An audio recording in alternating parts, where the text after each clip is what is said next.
Hola chicos, ¿cómo están? ¿Qué tal? Bienvenidos a esta nueva clase de historia. Yo soy Ana González, tu profesora de historia, y hoy desarrollamos la semana número 3, que le corresponde a la edad antigua y la edad media. ¿Ok?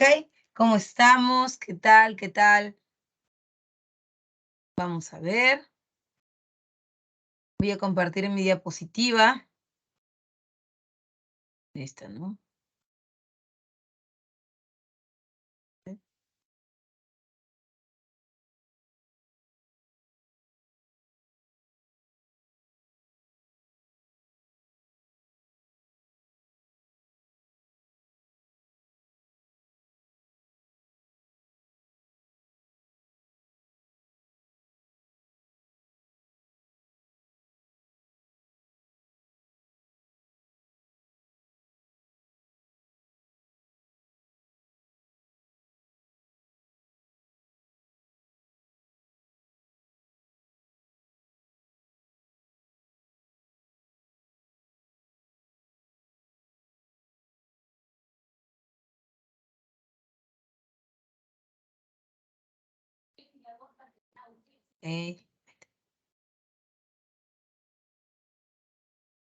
Voy a compartir pantalla y me vas diciendo si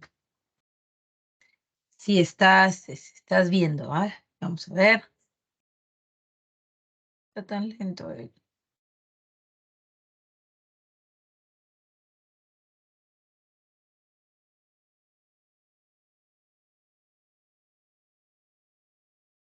A ver.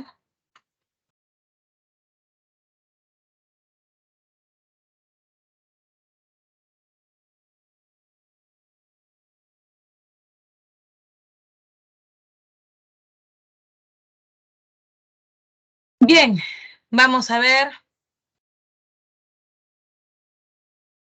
¿Se ve? Estoy proyectando. ¿Logras ver la proyección de la diapositiva? Sí, profesora. Ya, chévere, canazo. Bien, vamos desde Grecia hasta las Cruzadas. Recuerda que Grecia pertenece a la Edad Antigua y las Cruzadas, la Edad Media, es lo que conocemos. Las Cruzadas pertenecen a la Edad Media. Entonces vamos a cruzar aproximadamente casi 1000 años, ¿ya? Pero así vamos a poder desarrollar con facilidad. Ya vas a ver. Bien. Vamos entonces.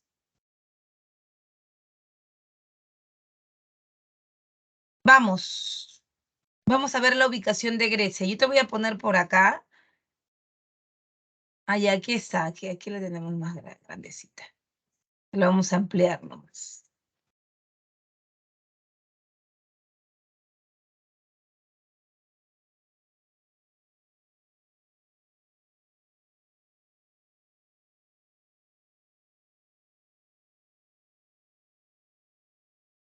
Península itálica, o sea, acá. ¿Esto qué es? Grecia. Peninsular. Es movida, ¿no? Grecia insular. Grecia insular.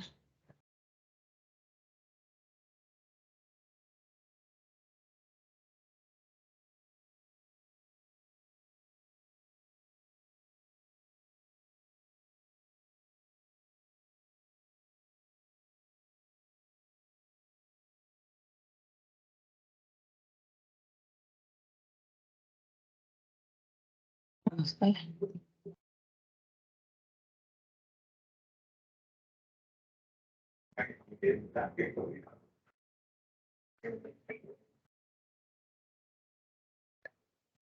Bueno, esto lo vamos a eliminar. Ya. Mira, lo primero que tenemos que ver es que Grecia tiene 4 puntos, 4 ubicaciones importantes. Está la Grecia peninsular, que es esta que tú ves acá. La de Atenas y Esparta, ¿no es cierto? Las polis más importantes, Atenas y Esparta. Luego tienes la Grecia insular. La Grecia insular es esta que está acá, ¿no es cierto? La que bordea el mar Egeo. Entonces acá le ponemos las islas del Egeo.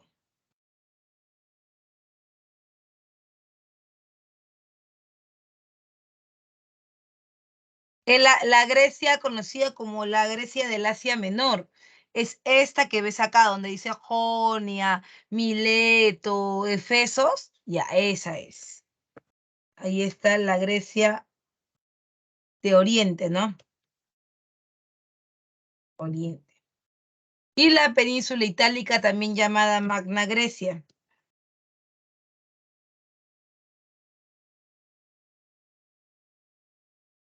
¿Ya? Esa de ahí es la de la bota italiana. Es la de la bota italiana, esta de acá.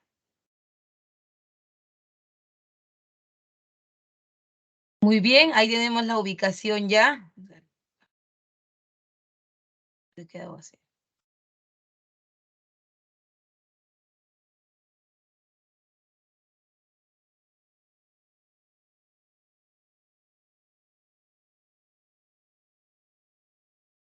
Ya. Bien, ahora nos vamos con los periodos de Grecia. Ah, no, que tengo otras cosas que hacer. Ya. En cuanto a Grecia, vamos a ver, principalmente hemos visto la ubicación. Acá la ubicación. Y también vamos a ver ahora los aportes. En Grecia sí es bien importante que tú determines, sobre todo, el aporte de la democracia. Este de acá,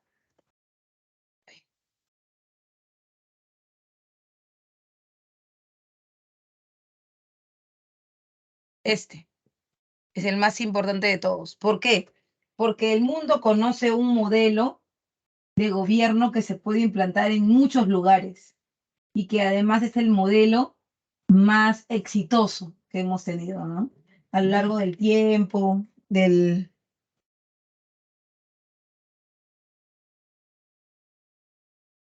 a lo largo del tiempo, a lo largo de los diferentes periodos, ¿no? Ujú. Entonces, sí, la democracia es un sistema de gobierno, pero ya hablando más entre nosotros. Para ti, ¿qué es la democracia? ¿Qué es la democracia? A ver, déjamelo en el chat. ¿Qué es la democracia?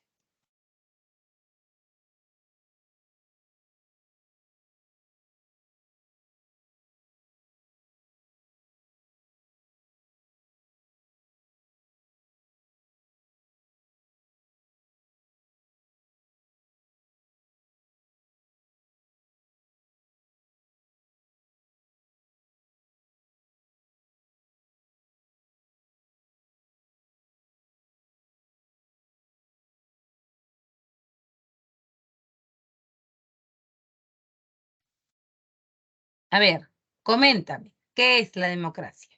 Ahí está, ahí van respondiendo.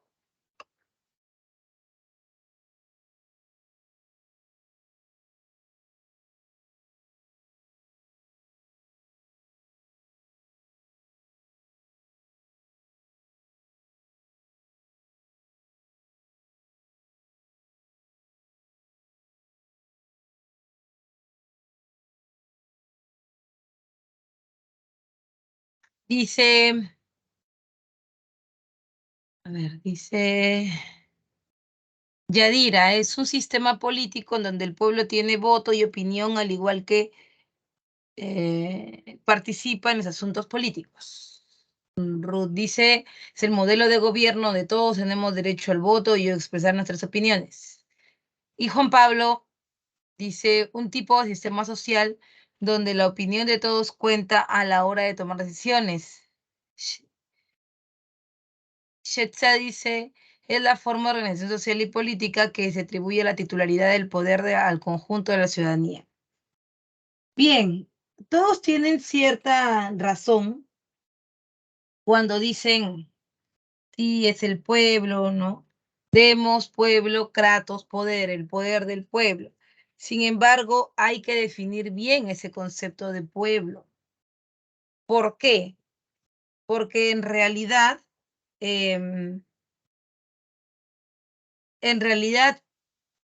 lo que ahora es pueblo, significa el pueblo para ti, no es lo que significaba el pueblo para los griegos. Porque en principio, el pueblo para los griegos está fundado en la idea de los ciudadanos. Pero acá hay un problema. Para ti, todo aquel nacido en el territorio peruano mayor de 18 años es un ciudadano. Para los griegos, no. Para los griegos, el ciudadano era aquel que podía participar en política. Pero el que podía participar en política no era solamente el que cumplía la condición de ser griego o de tener una mayoría de edad, sino el que tenía otra condición más importante aún, inclusive. Y esa condición era el de tener tierras, de ser propietario. Por eso para los griegos no cualquiera puede gobernar. Si la ciudadanía, en la democracia fuera igual que nosotros, la vemos ahora en Grecia, entonces quiere decir que cualquiera podría gobernar, o sea, cualquiera del pueblo, porque naces griego y ya, pero no. ¿Qué dice Platón sobre la democracia? Dice que solamente están aptos para gobernar los filósofos. Y los filósofos no son cualquiera. Los filósofos son los que tienen más capacidad, ¿te acuerdas? Los que tienen solamente, son los que tienen más capacidad, los más sabios. Pero para que tú seas sabio, ¿sabes cuál es la idea de la política en Grecia?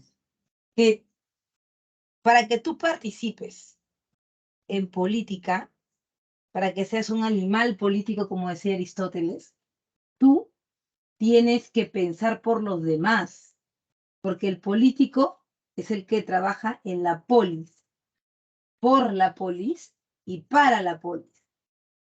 Si tú eres pobre y no tienes propiedades y con las justas te mantienes, ¿qué va a ocurrir? Va a ocurrir que, punto uno, con las justas puedes con tu vida y vas a poder con el resto. Punto dos, no tienes tiempo porque te dedicas a trabajar. Como no tienes tiempo, entonces no puedes pensar en otros. No puedes dedicarte a la vida contemplativa. Entonces no puedes ser un político. Entonces no puedes ser un ciudadano. Entonces no puedes gobernar. Porque se supone que todos los que son ciudadanos, todos los que votan también pueden ser elegidos. Entonces solo un grupo de ellos puede.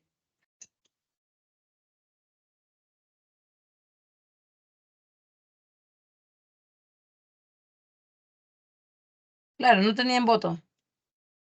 No tenían voto. Y tiene que ver con una cuestión de propiedad. Tiene que ver, no porque son mujeres, no. No, tiene que ver con una cuestión de organigrama más grande. Ahora, tú estás comparando siempre tu situación actual con el pasado. Y así no funciona. Así no funciona. Cada sociedad tiene en sí misma unas necesidades que otras no tienen. Entonces, por ejemplo, para Aristóteles, las mujeres no podían gobernar ni tampoco podían ser ciudadanas. ¿Por qué? ¿Por qué no podían? ¿Sabes por qué no podían? Porque ellas no tenían propiedades, porque las mujeres no son dueñas de nada, porque ellas son consideradas como un ser humano a medio hacer, como un ser imperfecto. Hipócrates, padre de la medicina antigua, decía que a las mujeres les faltó calor, por eso no llegaron a ser un hombre. Las mujeres son un hombre imperfecto, y en Grecia el modelo perfecto es el de los hombres. Por lo tanto, si ella no es un ser humano, no puede dominar su propia naturaleza, tampoco puede dominar la naturaleza que está fuera. La naturaleza que está fuera de ella es la tierra. Y si no tiene tierras, no tiene propiedades. Y si no tiene propiedades, no puede votar. ¿Entiendes? Es una cuestión, es una estructura más grande, ¿no? Ujú.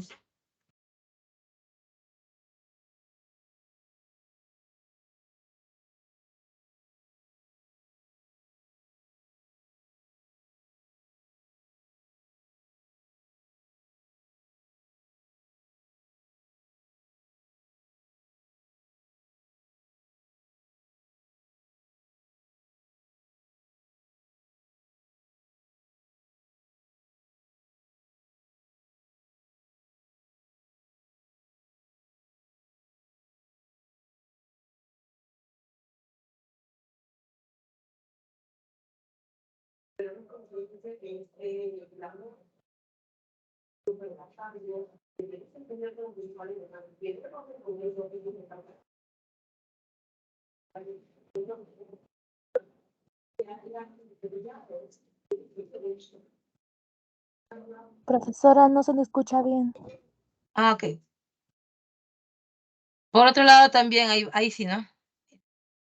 Por otro lado, recuerda, están los periodos históricos. Recuerda que en los periodos históricos tenemos tres divisiones importantes.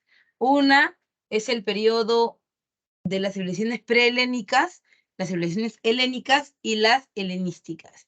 En la prehelénica es cuando todavía no viven aquí en la península de los Balcanes, que es el lugar donde se desarrolla Grecia. Cuando todavía no viven aquí, ¿viven dónde? Viven aquí en la isla de Creta.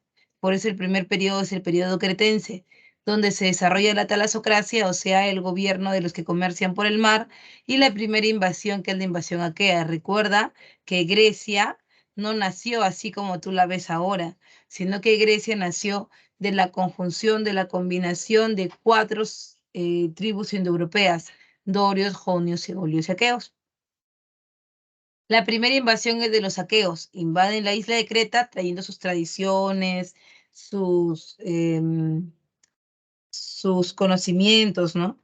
Sí, y empiezan a moldearse lo que luego será el desarrollo griego.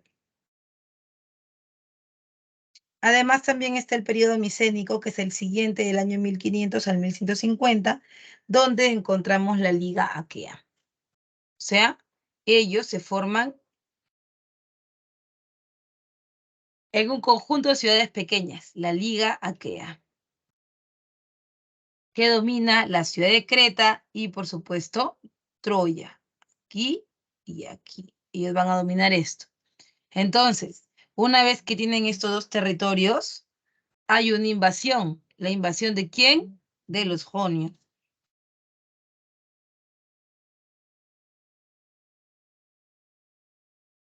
Disculpa, de los dorios. ¿Por qué es importante los dorios? Porque los dorios traen el hierro. ¿Por qué es importante? Lo dijimos en la clase pasada. ¿Por qué era importante el hierro? La primera clase. Porque el hierro profesionaliza el ejército y permite la gran expansión. Después de este periodo, ¡pum!, se van a expandir un montón. ¿Por qué? Porque los dorios permiten el desarrollo mucho más ágil de las guerras, ¿no? También hay una invasión importante, que es la invasión de los dorios, jonios y eolios, además de los aqueos, obviamente, que ya también estaban en el territorio. Por otro lado están las civilizaciones helénicas, o sea, las que viven ya en el territorio que habíamos visto acá. Aquí ya vamos a desarrollarlo, ¿no? Entonces, están las civilizaciones helénicas. Este periodo, el periodo helénico, es el que más preguntan en los exámenes, ¿no? Porque es el periodo ya donde se están formando Grecia como tal. El otro es un inicio todavía, ¿no? Ujú.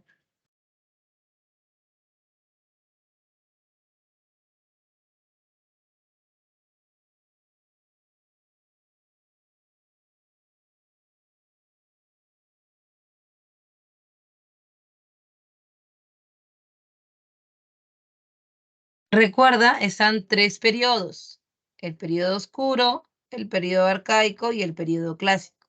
En el periodo oscuro, ¿qué tenemos? Los dorios llevan el hierro. Los dorios hicieron, digamos, en este periodo popular el hierro. Hicieron popular el hierro. Y luego están los conflictos por territorios, ¿no? En este periodo lo que se hace es que hay pelea entre los dorios, jonios, eolios y aqueos por ver quién se va a quedar con más territorio. Obviamente que hay dos polis que son las más fuertes, que son los dorios, es dos grupos, ¿no? Y los jonios. Ellos van a ser los que tengan la mayor cantidad de territorios.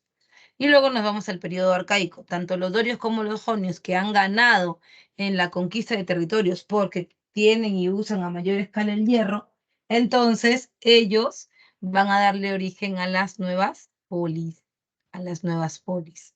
Las polis entonces son ciudades-estado y lo vamos a poner por acá.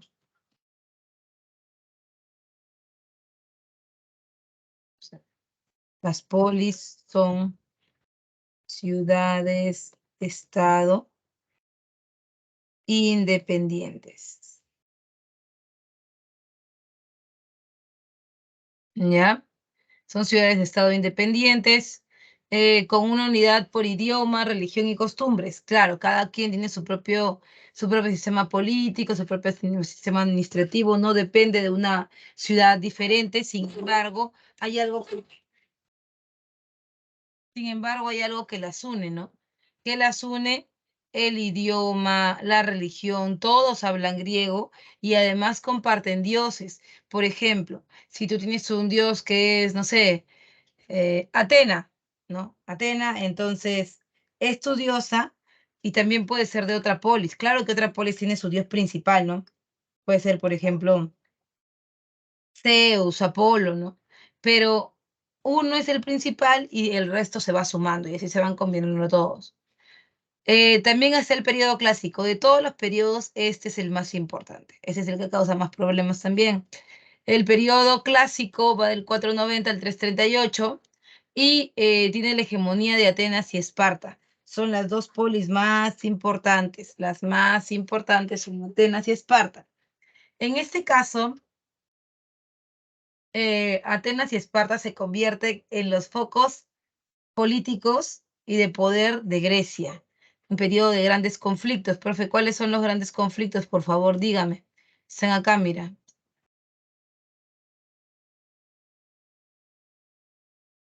Son tres, ¿ya?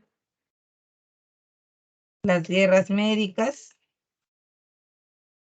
el siglo de Pericles y las guerras del Peloponeso. Esas tres. Las guerras médicas, el siglo de Pericles y las guerras del Peloponeso. Estas tres son lo que vas a encontrar en este periodo. Nunca debes olvidar, por favor, tómalo en cuenta, ¿ya? Eso es a lo que se refiere. Eso de acá, mira. Periodo de grandes conflictos. Esto es. Las guerras médicas, ya sabes, es el conflicto entre Grecia y Persia. El siglo de Pericles ese es el periodo de esplendor de los atenienses. Y las guerras del Peloponeso enfrentan a las dos archirrivales, Atenas y Esparta. Finalmente es el periodo helenístico, que es un periodo aparte también, el periodo helenístico, en donde ya Atenas y Esparta no participan, sino que ahora han sido conquistadas por los persas. Los persas, ¿no? Al final de las guerras del Peloponeso quedan en el gobierno de Grecia y al quedar en el gobierno griego hay una serie de cuestiones, parámetros que se han creado, ¿no? Y ahí, por ejemplo, los persas han entrado en luchas, en disputas con otros pueblos que también quieren dominar Grecia, porque como te das cuenta, en realidad el territorio griego es un territorio bastante cotizado, la gente eh, siempre quieren estar invadiendo, ¿no? Y eso tiene que ver con algo importante y es su ubicación estratégica en el mar Egeo.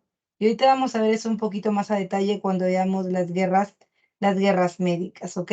Entonces, en este sentido, en este periodo, en el periodo helenístico, ya no gobiernan los atenienses, ya no gobiernan los espartanos, ahora están en manos de los persas, pero eso va a ser por un periodo corto. ¿Y sabes por qué? Porque los persas también van a ser destruidos, invadidos por un ejército que viene del norte de los Balcanes. Arriba de Esparta, arriba de Atenas, hay un pueblo que se ha formado en un conjunto de ciudades llamada la Liga de Corinto. La Liga de Corinto es el conjunto de ciudades de lo que se llama en ese momento Macedonia. Macedonia tiene un gobernante y su gobernante es Filipo II. Filipo II a su vez tiene un hijo y este hijo de Filipo II es el ya archi multi hiper conocido Alejandro Magno.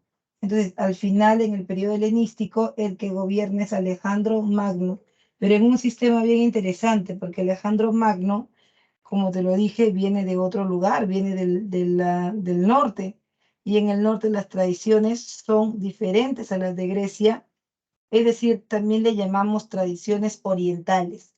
Entonces, Alejandro Magno gobierna con sus tradiciones de Oriente, pero también influenciado por conceptos de Occidente, porque Grecia es Occidente, entonces va a combinar los dos, Oriente con Occidente.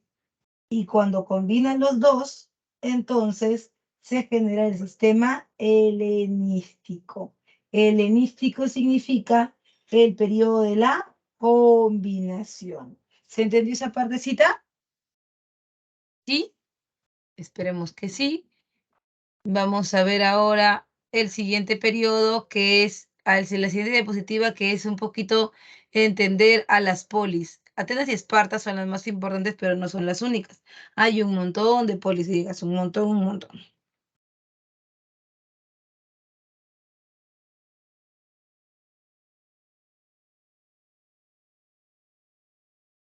En el caso de Esparta,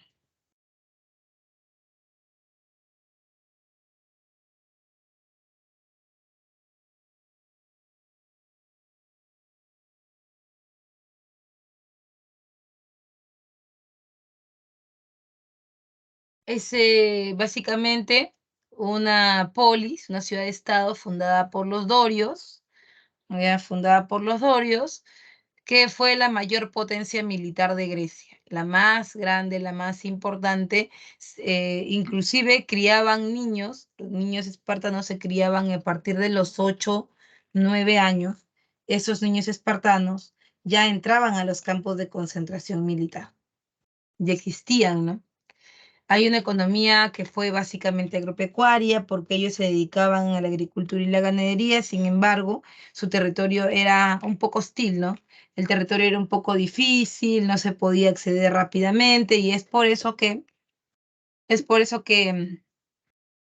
eh, para este periodo, ¿no? Para este periodo Esparta buscaba anexar territorios. ¿Cómo anexa territorios? ¿Cómo Esparta podría conquistar más lugares, ¿no? A partir de la guerra. Y es por eso que se considera una sociedad 100% militar.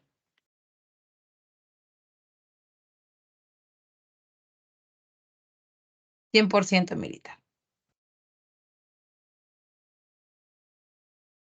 En cuanto, a ver,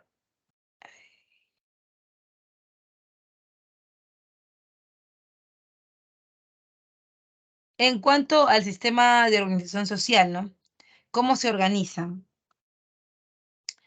Se organizan a través de la pirámide, siempre, tanto Atenas como Esparta. ¿Quiénes son los ciudadanos? Son los homoioi o también llamados espartiatas.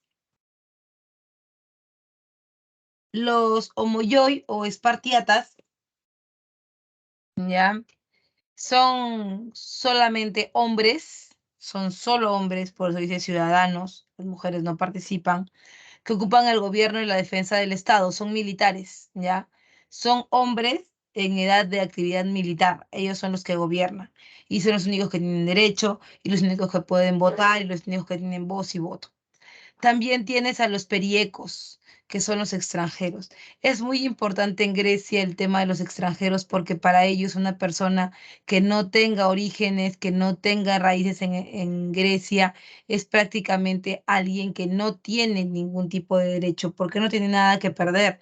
Los griegos consideraban, por ejemplo, que si una persona no pertenecía a una sociedad no tenía derechos de decir nada ni de elegir nada. Es como acá en las ciudades, ¿no? En las ciudades elegimos alcalde, pero muchas veces hay un buen porcentaje de votos que eligen, eh, alcaldes, o sea, las personas que eligen el alcalde son personas que viven en la zona, pero que no son propietarias en la zona.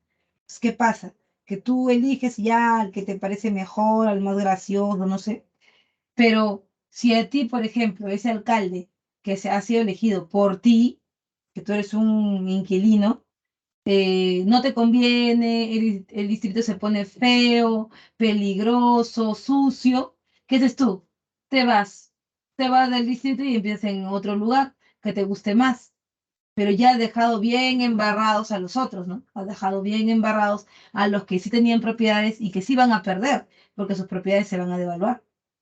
Ujú. Luego tienes a los ilotas, que son los esclavos. Los ilotas constituían la mano de obra del Estado, ¿no es cierto?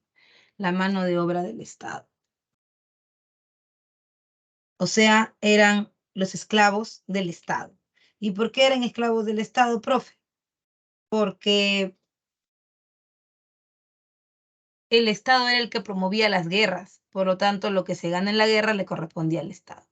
A diferencia de Esparta, Atenas es otra cosita, es diferente, porque Atenas, vamos a ponerlo por acá, porque Atenas es una sociedad 100% no militar, sino 100% comercial. Recuerda que ellos provienen de otra polis, de otra etnia que son los jonios, y ellos son comerciantes. Entonces, es Atenas 100% militar. Como Atenas es 100% militar, disculpa, comercial.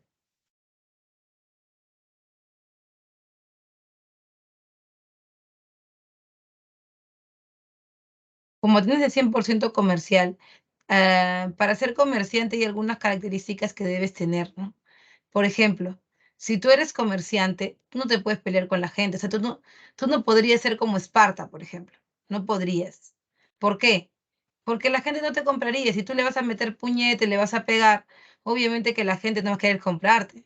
Entonces, a ti no te conviene ser como ellos. Te tienes que expandir, sí, pero te expandes a través del comercio, ¿no es cierto? Fue la ciudad de mayor potencial naval y comercial y estuvo ubicado en la región del Ática.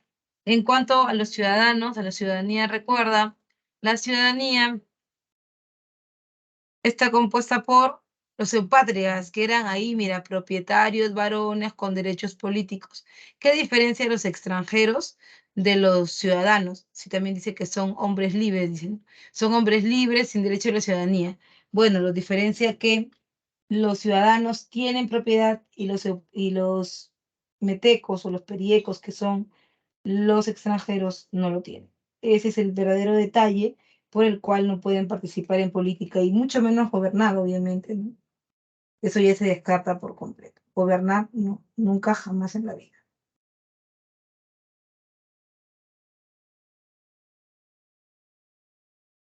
Y también estaban los esclavos, que estos sí son propiedad del Estado, pero también hay particulares porque se compra y vende esclavos en el mercado de esclavos. Ya, ahora rápidamente vamos con las guerras médicas. Y las guerras médicas son básicamente el enfrentamiento, ya te lo comentaba, entre los persas y los griegos, ¿ya? ¿Por qué se causa esto, ¿no? ¿Cuál es la causa de estas guerras médicas? El enfrentamiento de los griegos, bueno, atenienses básicamente, y los persas por el control del mar Egeo. Este mar que tú ves acá es un mar que contacta con muchas ciudades de los Balcanes y también con muchas ciudades pequeñas que están acá, que son llamadas las polis de la Grecia insular. Entonces, ¿qué ocurre? Que Persia dominaba todo y quería seguir entrando a Grecia, acá, para seguir vendiendo, y la peculiaridad de los persas es que ellos, a diferencia de Atenas, a diferencia de Esparta, ellos sí son militares y comerciantes al mismo tiempo, porque te obligan a través de las guerras a crear un monopolio comercial, a que les compres. Entonces, en ese sentido, es que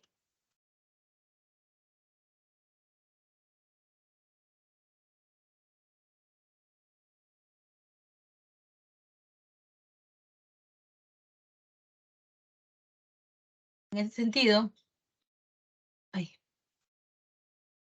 en ese sentido es que el enfrentamiento entre los persas y los griegos logra lo que se conocen como las guerras médicas. A los persas les molesta que los atenienses estén metiéndose en sus negocios, que le estén quitando poco a poco su clientela, porque sí, los atenienses comenzaron a vender en esta zona y bueno, eso fue lo que provocó el estallido de la guerra, ¿no?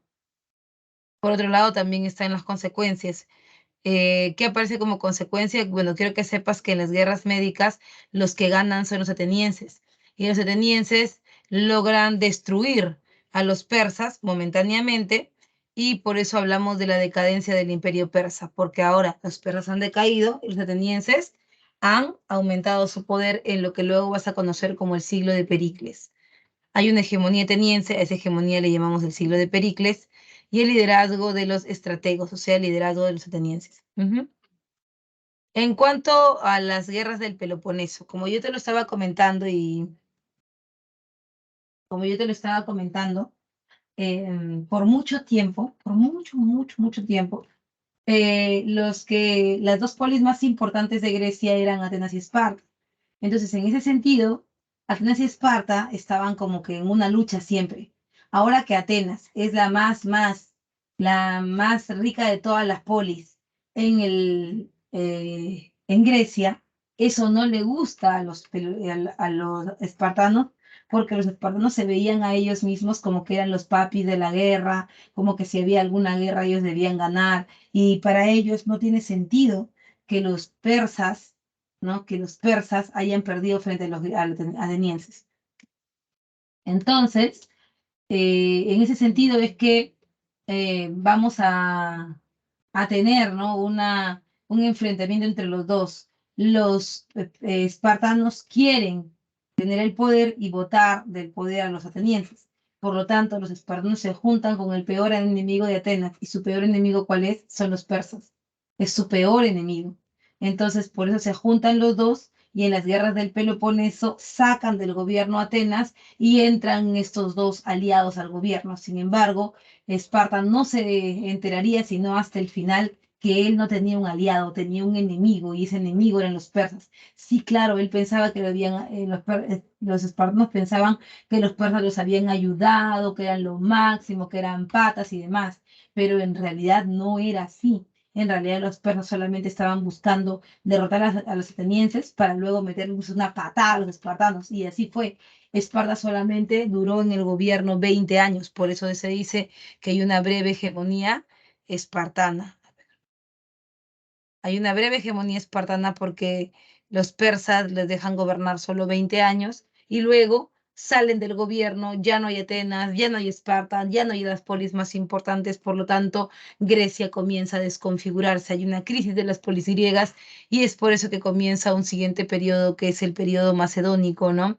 En donde Alejandro conquista los territorios no solamente de Grecia, no solamente de Macedonia, sino también los territorios que antes habían pertenecido a los, a los persas. Entonces, esto que tú ves acá, todo esto que tú ves acá era el territorio de los persas, todo esto, él lo conquista.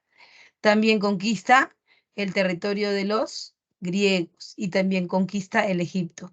Entonces, a este periodo que combina lo de Oriente, las tradiciones de Oriente con las de Occidente, esa suma de los dos se le conoce como periodo helenístico. A la muerte de Alejandro, esos territorios van a quedar divididos en tres. La Macedonia de Antígono, cada uno de ellos era un general de Alejandro, ya que él no tuvo hijos, ¿no? Alejandro deja a Antígono, le deja Macedonia, a Ptolemaico le deja el Egipto y a Seleuco le deja Persia, ¿no? Y así lo que se había convertido en un gran territorio que había sido conquistado por Alejandro se divide en tres partes, ¿no? Muy bien. Ahora vamos a ver entonces a los romanos, pero quiero preguntarte si hasta ahí está todo bien, si tienes alguna duda, alguna pregunta, alguna consulta, por favor déjamelo en el chat. ¿Todo bien hasta ahí?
¿Dudas, preguntas, chicos? ¿Algo? ¿Nada? ¿Todo bien? Sí, profe, todo entendible. Ok. Profesora, Sí. todo bien. Sí, Ah, todo ok. bien, profesora, dije. Ya, perfecto. Listo. Recuerden, si en medio de la explicación les surge a ustedes alguna duda sobre lo que yo estoy diciendo, por favor, no dudes en parar. Profesora, esto, a ver cómo es, ¿no? Entonces yo te lo voy a explicar sin ningún problema. Siempre, no dudes. Si te estás Disculpe, perdiendo, ¿no? Ya, no dudes, por favor. Miss. Sí. Usted dijo que, ¿cómo se llama?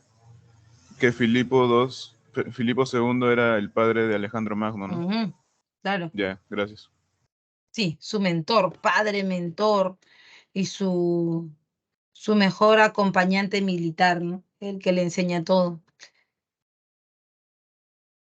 Bien, vamos con Roma. Recuerda, Roma es parte del desarrollo de la Grecia clásica, disculpa, del periodo clásico, y está ubicado en la península itálica, que lo vas a ver en la región en la región del Lacio, a orilla del río Tíber. Siempre es importante determinar la geografía, ¿no? Tiene tres periodos que vamos a ver rápidamente, ¿no?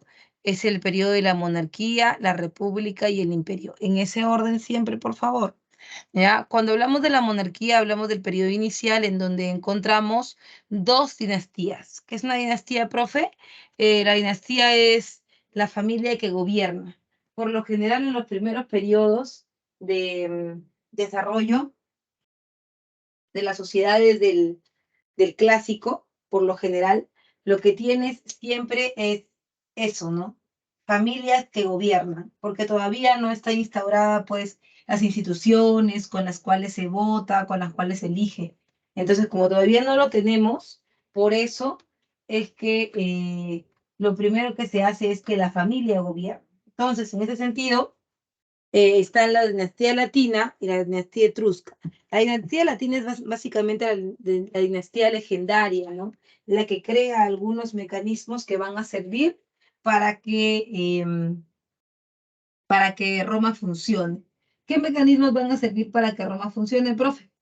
Por ejemplo, las leyendas, ¿no?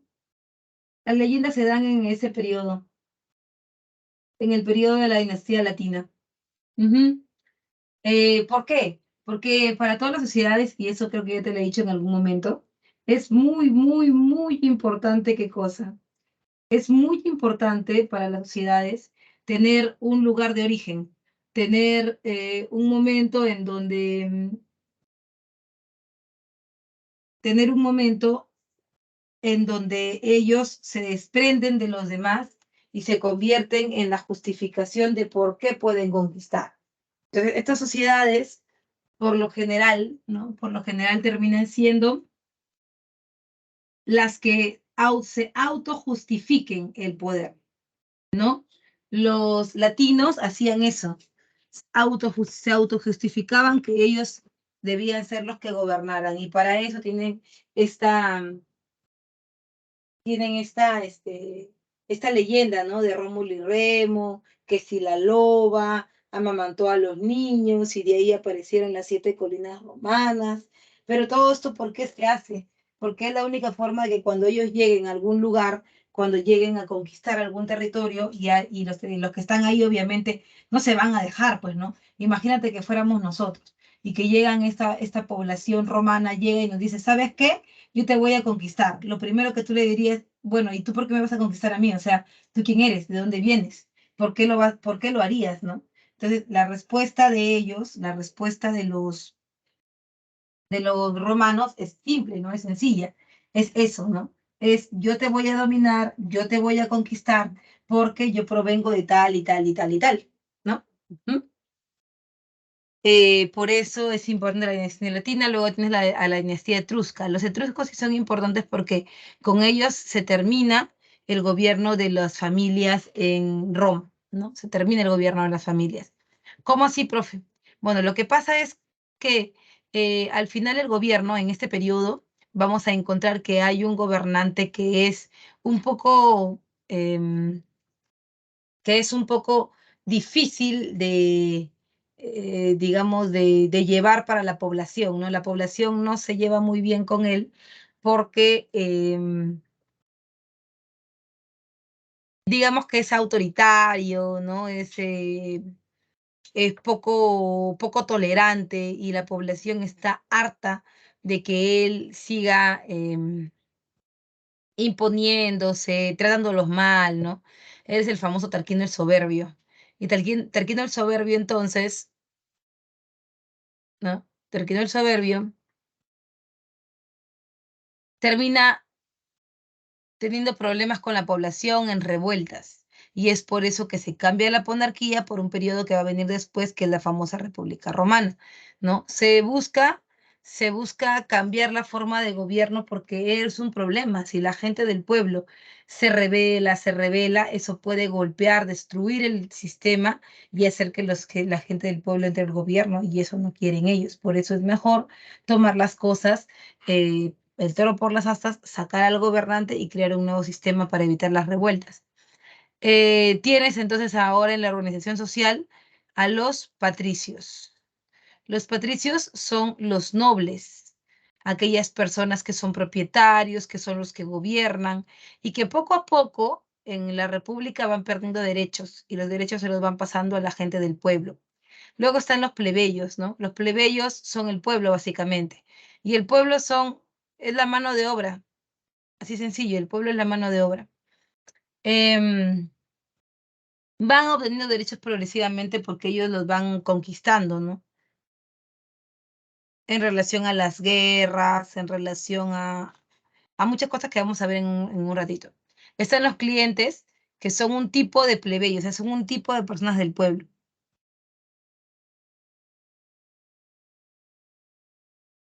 Profesora, ¿cómo que son un tipo de personas del pueblo? Sí, porque imagínate que tú eres del pueblo. Imagínate, ¿ya? Entonces, como tú eres del pueblo, se supone que tú eres inferior. Se supone que que tú no vas en ningún momento a gobernar ni nada por el estilo. Entonces, como tú eres inferior, ¿ya? Como tú eres inferior, entonces,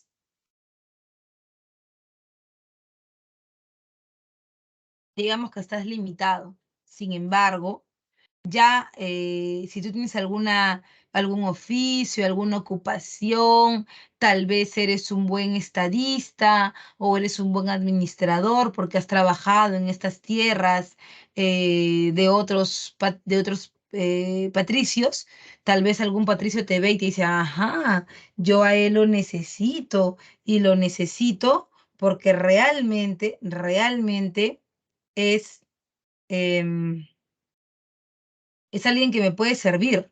Entonces, como es alguien que te puede servir, tú lo acoges como si él fuera tu sugar baby, ¿no?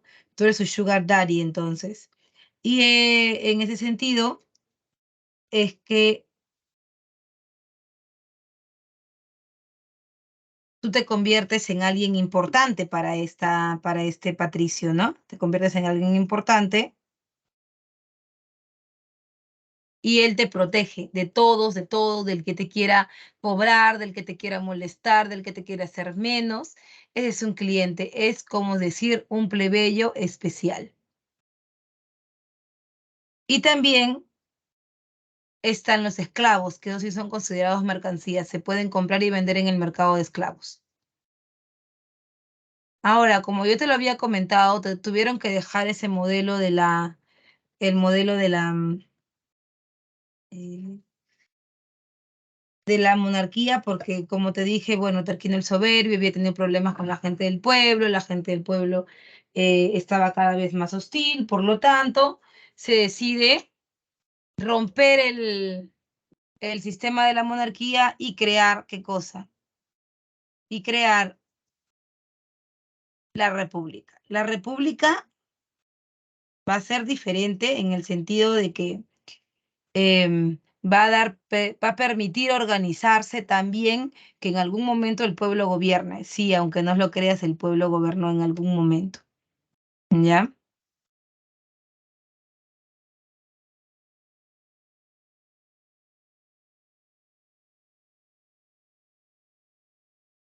Entonces, en esta república ya no va a haber uno solo que gobierne, que mande a los demás, que aplaste a los demás, ya no, ya.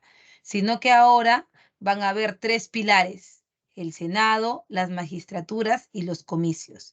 El Senado era algo así como tu Congreso, donde se proponían las leyes y se generaba la diplomacia, o sea, conversaciones con otras sociedades, por ejemplo, con los griegos o con los persas, para en principio no llegar hasta,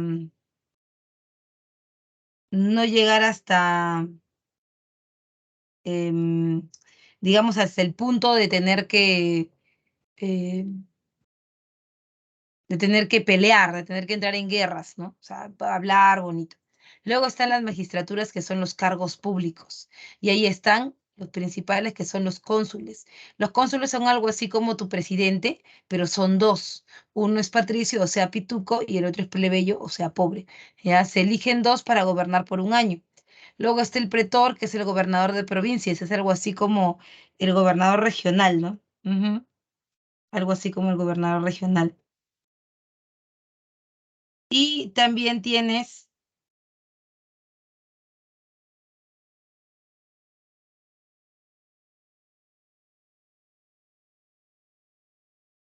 al censor. El censor es el que hace la lista de los ciudadanos que pueden votar. Él hace la lista del ciudadano de los ciudadanos que pueden votar. También recuerda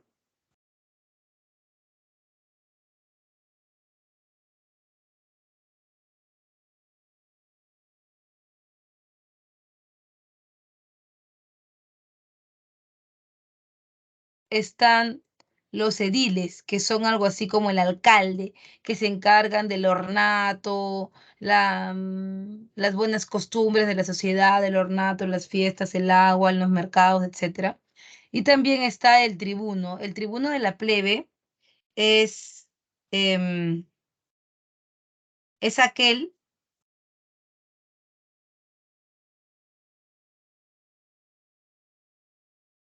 que es un patricio, es un pituco, pero tiene la tarea de defender al pueblo y ejercer el derecho al veto, al yo me opongo. Me opongo a que las leyes del Senado golpeen o estén en contra de la gente del pueblo, ¿no? Y también es el dictador. ¿Quién es el dictador? Bueno, el dictador es la persona que va a gobernar Roma cuando, cuando haya épocas de guerra, ¿no? Cuando haya épocas de guerra, cuando no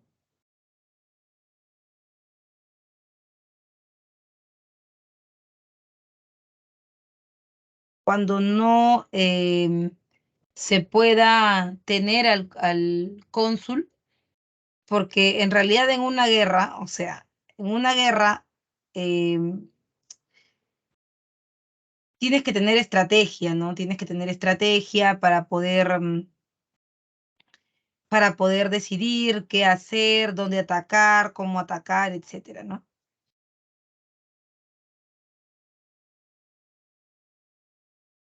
Bien. En cuanto al derecho, así como dijimos que la democracia era la herencia que dejaban los griegos a las poblaciones posteriores, así como dijimos eso, también decimos que el derecho es el gran aporte de los romanos a la humanidad. Y en ese encontramos la ley más importante de todas, que es la ley de las 12 tablas, donde hay igualdad jurídica. Quiere decir que los patricios que tenían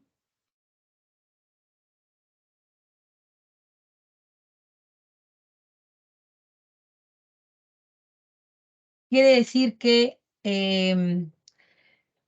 esta igualdad jurídica, ¿no? Esta igualdad jurídica es básicamente la ley que te dice, no importa que seas patricio, no importa que seas plebeyo, lo importante, lo importante es que eres un ser humano y que en el principio todos somos iguales.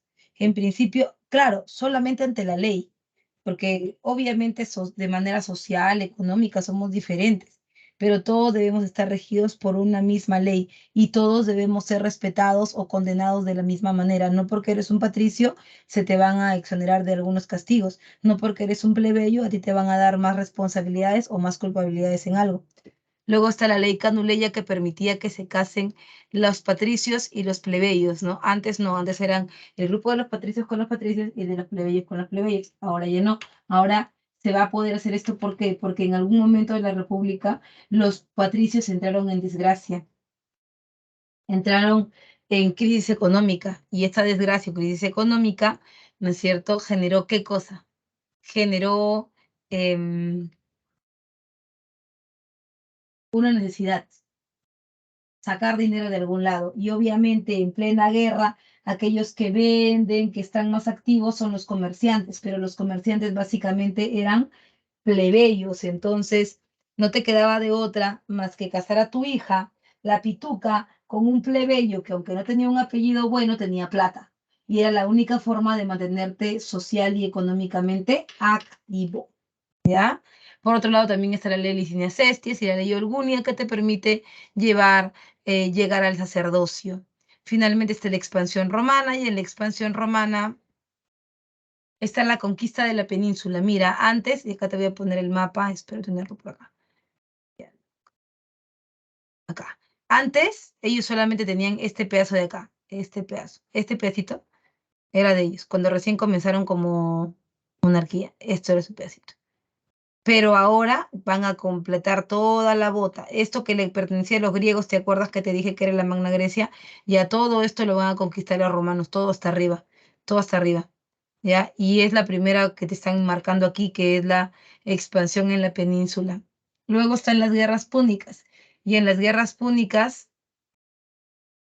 ahora vas a conquistar esto que está acá, África del Norte. Todo esto va a ser tuyo ahora, y también parte de la península ibérica, ¿ya? Eso son las guerras púnicas.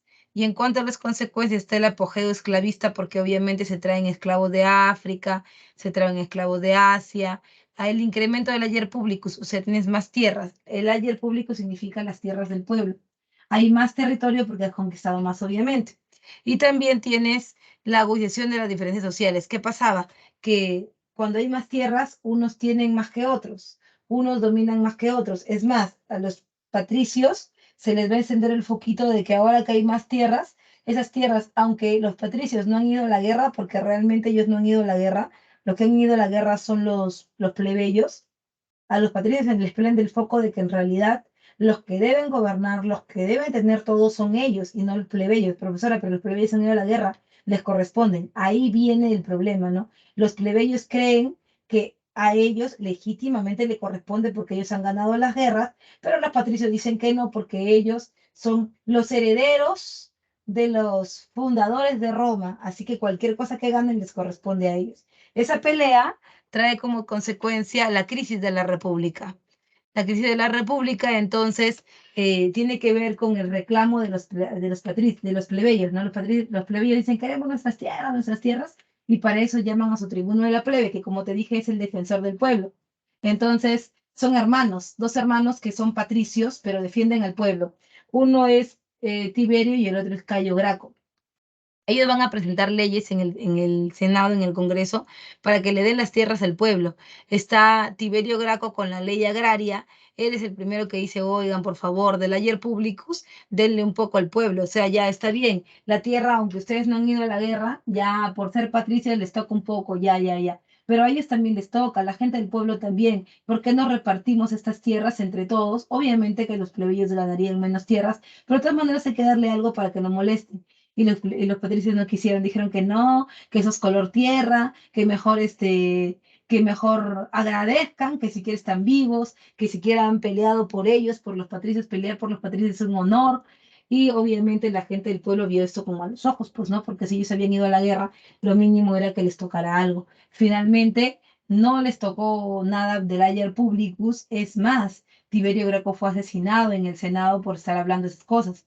Y luego su hermano Cayo, ¿no? Su hermano Cayo dio otra ley, dijo, bueno, gente del pueblo, ellos nunca nos van a querer dar nada, por favor, ya nos sigan, vamos a pedirles, en vez de la tierra, entonces podemos pedirle que el trigo que sale de esa tierra a ustedes se les vende más barato, por lo menos como para reconocer que ustedes han sido los que han ganado las tierras, y tampoco quisieron, también lo mataron en el Senado, y es por eso que aparecen las guerras civiles, es la pugna entre los dos cónsules, ¿te acuerdas? Había un cónsul patricio y un cónsul plebeyo, se pelean y se forma la primera guerra entre Mario y Sila, ¿no? Mario es el cónsul de los pobres y Sila el cónsul de los ricos.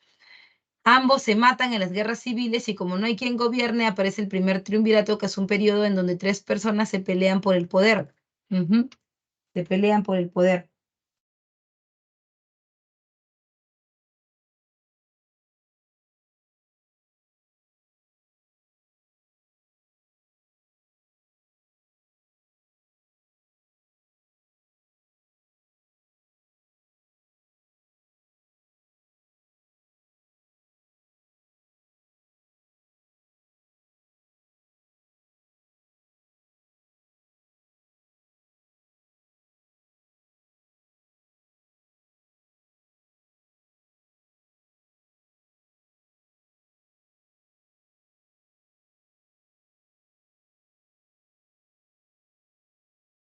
Bien, entonces en este caso, en el primer triunvirato tienes a Julio César, a a Julio César, a Pompeyo y a Craso.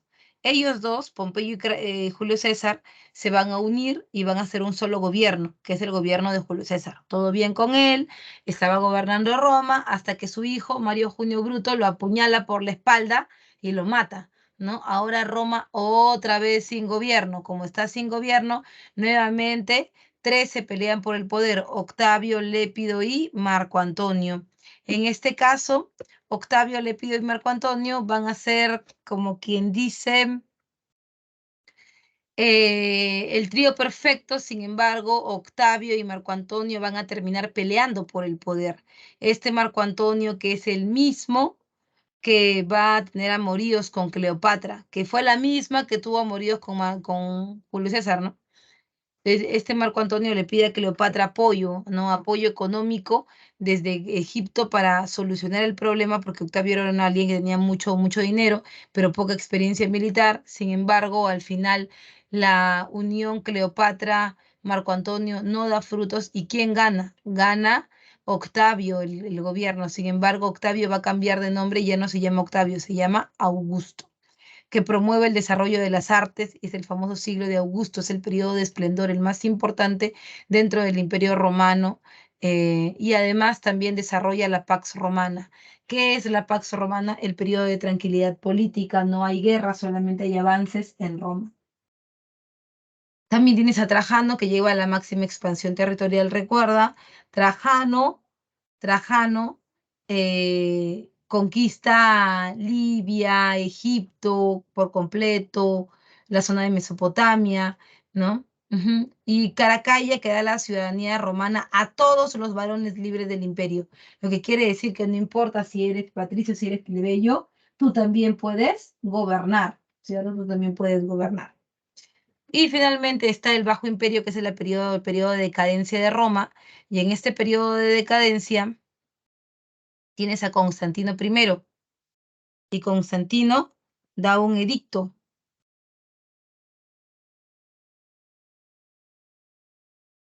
Da un edicto, que es el edicto de Milán, es la ley por la cual los cristianos ya no serán perseguidos, porque antes cualquier religión que no era, o cualquier dios, ¿no?, que no estaba acorde con los romanos, que no eran parte de su panteón de dioses, estaba vetado. Nadie podía tener culto a algún dios que no fuera romano. Sin embargo, ahora las cosas cambiarían. ¿Por qué cambiarían?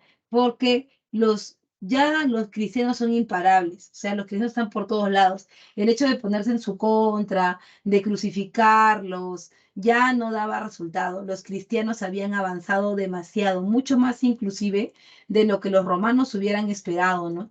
Es por eso que el Edicto de Milán decide, tal vez no abiertamente decirle ya cristiano, tú eres lo máximo. Tal vez no abiertamente, pero sí,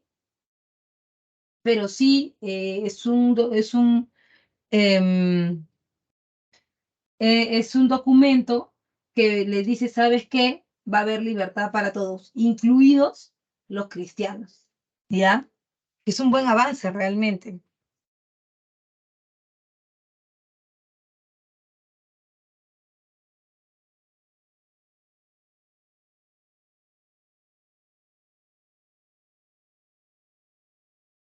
Por otro lado, también recuerda, tienes a Teodosio, y Teodosio es el que dice, no, ya no hay libertad de cultos. De frente, el cristianismo es la religión oficial del imperio y divide el imperio entre sus dos hijos, porque ya el imperio estaba en crisis. Para salvarlo y evitar que otras sociedades invadan, él lo divide mejor, ¿no? Entre su hijo Flavio Honorio, Roma de Occidente, y Flavio Arcadio, Roma de Oriente. El último de los emperadores es Rómulo Augustulo, ¿no? Que le pone fin al Imperio Romano en el 476 después de Cristo. ¿Ya? Hasta ahí, por favor, dudas, preguntas, porque vamos a seguir avanzando. Por favor, dudas, consultas, tenemos todavía que avanzar Edad Media.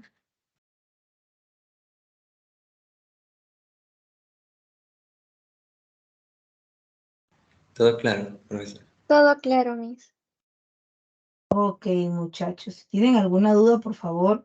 Yo sé que ese es un ciclo muy rápido, que no me puedo explayar, no puedo eh, explicar mucho en cada punto, pero por favor, siempre es importante, sobre todo las cosas más puntuales, ¿no? Entonces, vamos a ver. Sí,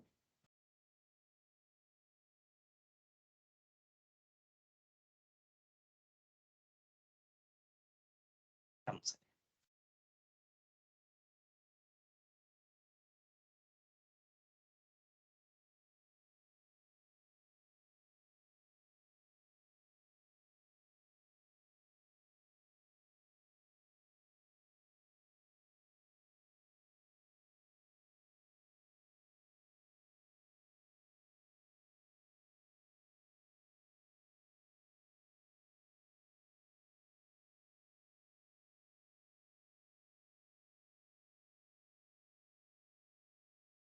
Las invasiones bárbaras germanas.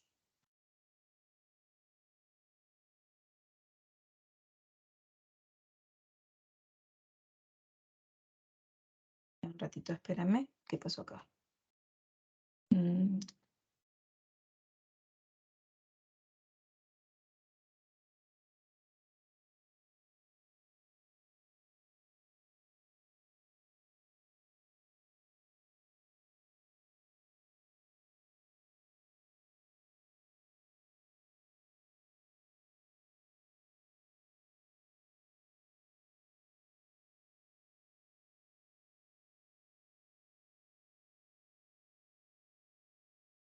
Bien, las invasiones germanas del siglo III al V, ¿ok? Del 3 al 5. Cuando hablamos de las invasiones bárbaras germanas, decimos que los que invaden Roma, estamos hablando de Roma de Occidente. ¿Recuerdas que Teodosio dividió en dos a Roma? Bueno, hablamos de las invasiones bárbaras germanas al Imperio Romano de Occidente.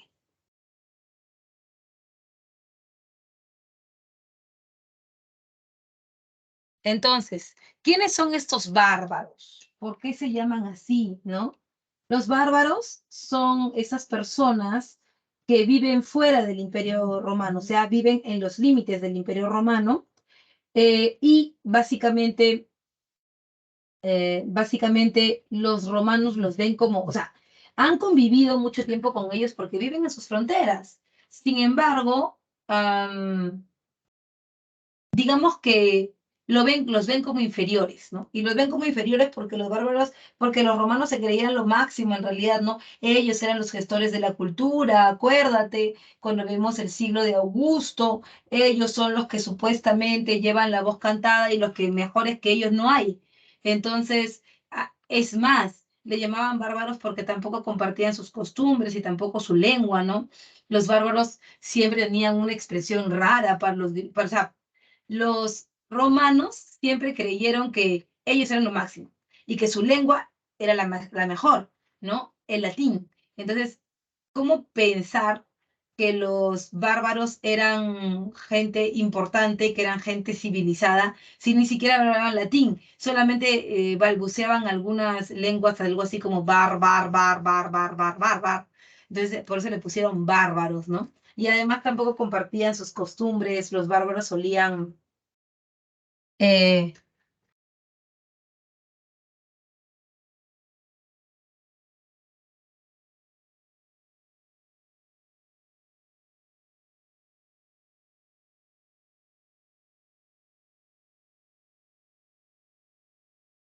solían, por ejemplo, comer carnes procesadas, solamente la carne.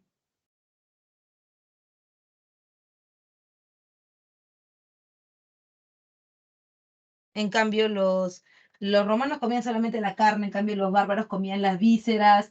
Por ejemplo, ellos, los bárbaros, eran los que aprovechaban todos los animales porque era muy poco la producción que tenían. Entonces, en este caso, por ejemplo, los bárbaros le sacaban las vísceras a los animales, le sacaban el intestino delgado, lo volteaban, lo lavaban, ¿no es cierto? Y luego, aparte, en un perol, en un recipiente, ponían la sangre del animal, de las cabras, de los cerdos, ¿no? Y la pasaban por ahí como que la cocinaban un poquito. Y al cocinarla, esa sangre quedaba más compacta y además se malograba con mucho más difícil era para que se malogre, ¿no? Duraba más tiempo. Entonces, en el intestino delgado lo rellenaban ahí con la sangre que ya estaba cocida y luego ahumaban ese intestino delgado, lo pasaban por fuego también para evitar pues que se putrefacte, que los animales o que les salgan gusanos, ¿no?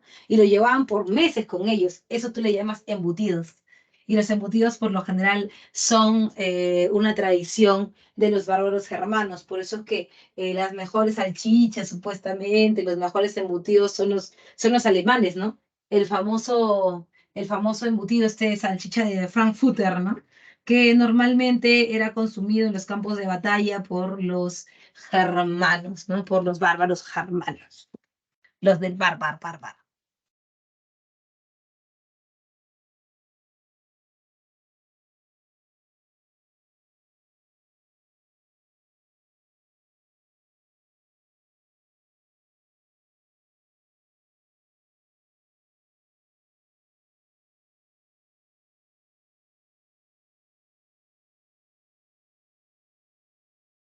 Por otro lado, ¿cuáles son las causas para las migraciones, las invasiones bárbaras? Uno, el crecimiento demográfico.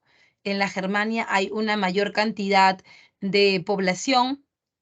Luego está el cambio climático del siglo IV, ¿no? Profesora, ¿qué es el cambio climático? Es frío extremo. Y el frío no solamente es, o sea, esto que tú ves acá, esto de acá era antes el Imperio Romano, pero ahora, como se han metido los bárbaros, ha quedado así. Pero ahorita te lo voy a explicar eso. Pero ¿qué pasaba? Que este frío del que te estoy hablando llegaba así, mira, todo esto, todo, y luego se metía acá. Entonces, ¿qué pasa? Que los bárbaros vivían acá. Y al vivir acá, entonces, el frío evitaba que pudieran sembrar y cosechar, y por eso cada vez se iban buscando más y más y más el alimento hacia Roma. Profesora, ¿y por qué iban hacia Roma? Porque los romanos, que eran más civilizados, estaban más organizados, tenían como un granero gigante, ¿no? Entonces ellos sabían que ahí había alimento y que tenían que entrar a ese lugar. Por eso el hambre, el frío, el aumento de la población que significaba más cantidad de comida, los hizo llegar hasta ese lugar, ¿no?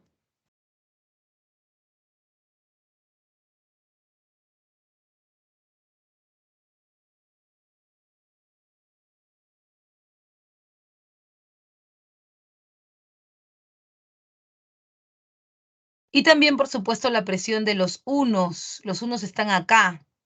A ellos les llega primero el frío y ellos avanzan, ¿no? Impactan hacia Occidente. Y luego está la migración pacífica del siglo III, donde tienes a los pueblos germánicos, ¿no? Sabes tú que hay dos tipos de invasiones, las invasiones pacíficas y las invasiones violentas. Pacíficas como tu profe, violentas como tu flaca, ¿no?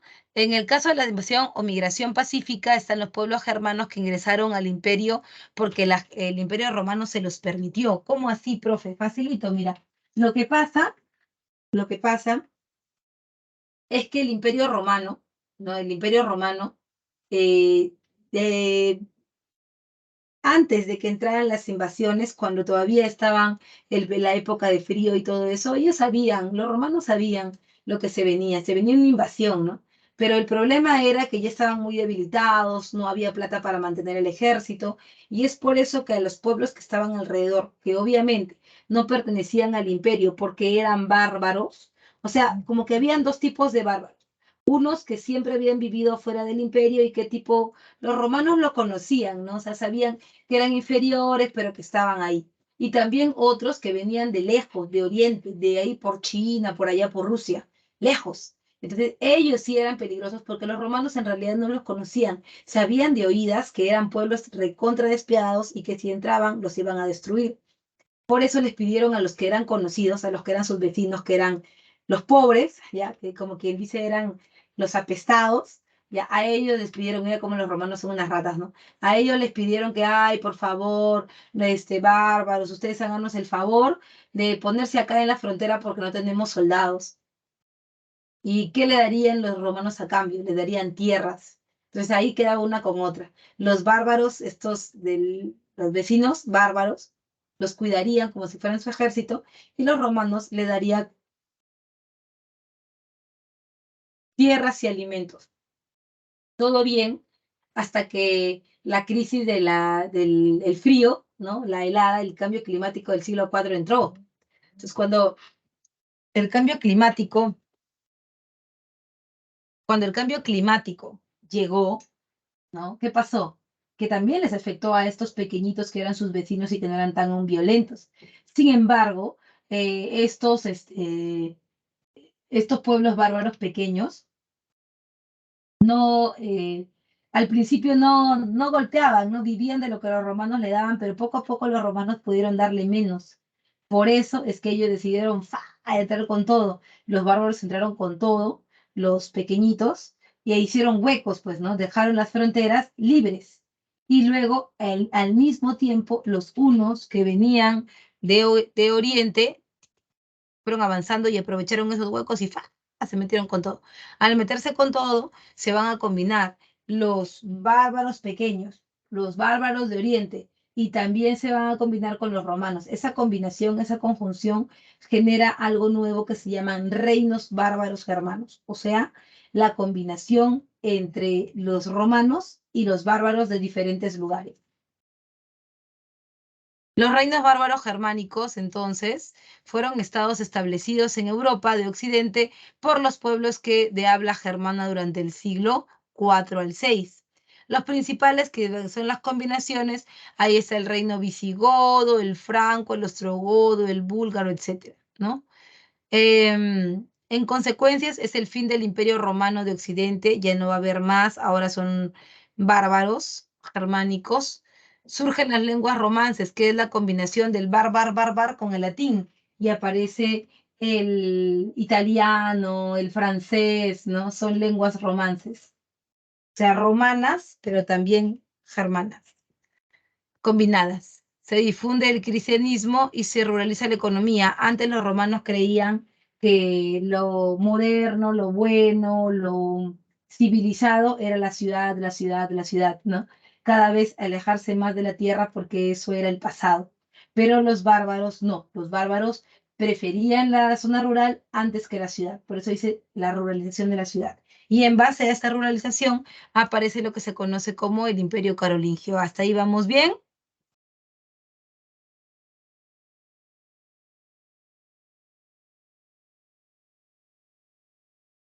¿Todo bien?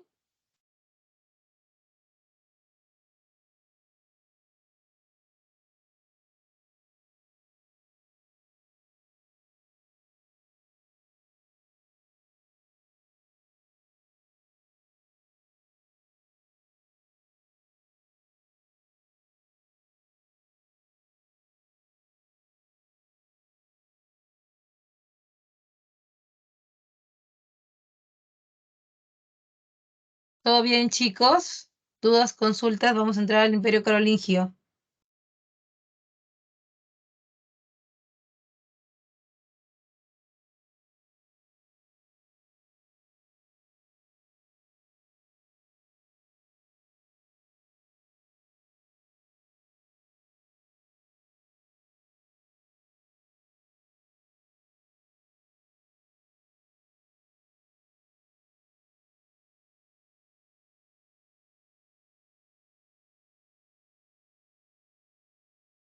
Todo bien, ya, perfecto.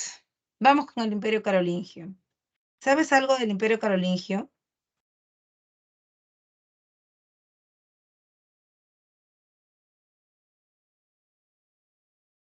¿Qué sabes sobre el Imperio Carolingio? A ver, cuéntame. Mira, el Imperio Carolingio surge del Reino Franco. ¿Te acuerdas que se habían combinado? Ya, ahora son los francos en Francia. De ahí surgen ellos, ¿no?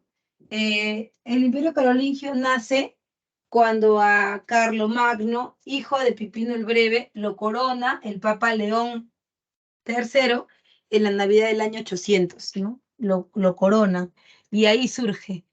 Carlomagno, a través de campañas militares, propaga el cristianismo en todo Occidente. Él sí, él era un súper cristiano, él quería incluso que todo su gobierno esté basado en,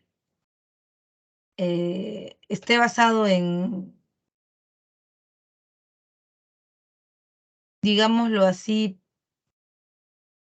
ya, que todo su gobierno esté basado en la idea de regresar al mundo romano.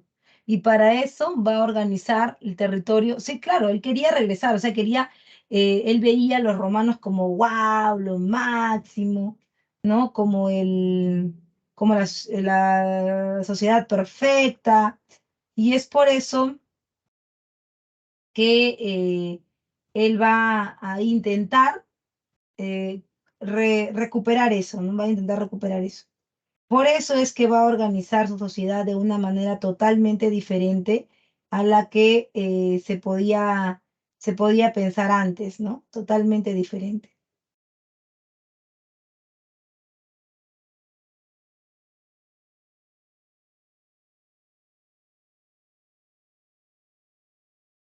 Entonces, por eso es que en la organización vamos a tener a los ducados, condados y marquesados. El duque superior al conde, superior al marqués. ¿Ya? El territorio que era así grandazo va a ser dividido, ¿no? Ducados, condados más chiquitos y marquesados los que están acá en la frontera. Ahí está. Marquesados chiquitos. ¿Ya?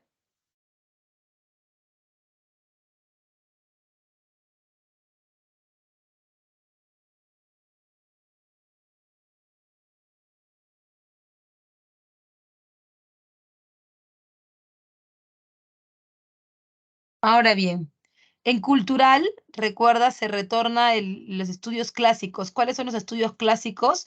Los griegos, pero sobre todo los romanos. Para los romanos era importante el trivium y el quadrivium.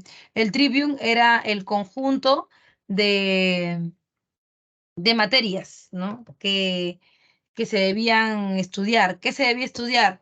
En el trivium se estudiaba gramática, dialéctica y retórica para poder dominar.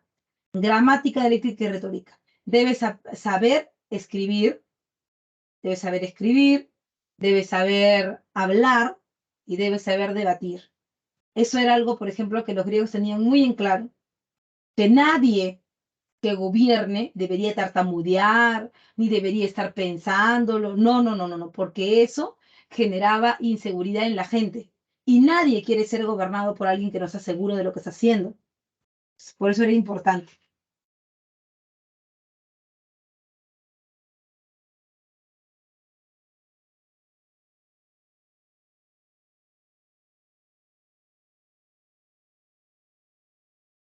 Por otro lado, también recuerda,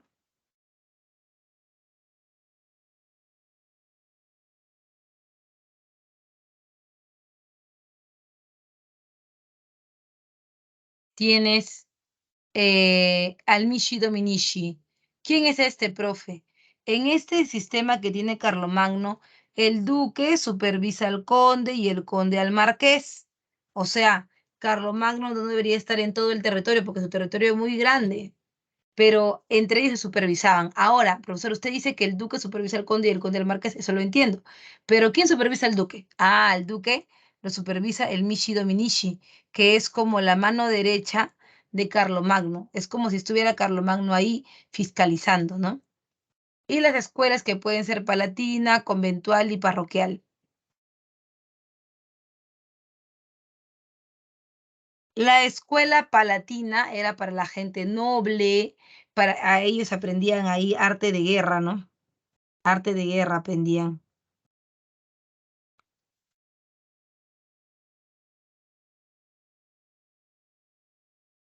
También está la escuela conventual. En esta escuela se preparaban los sacerdotes que eran los que gobernarían, los que serían los trabajadores del Estado. Ellos aprendían trivium y quadrivium en este periodo, o disculpa, en esta escuela conventual.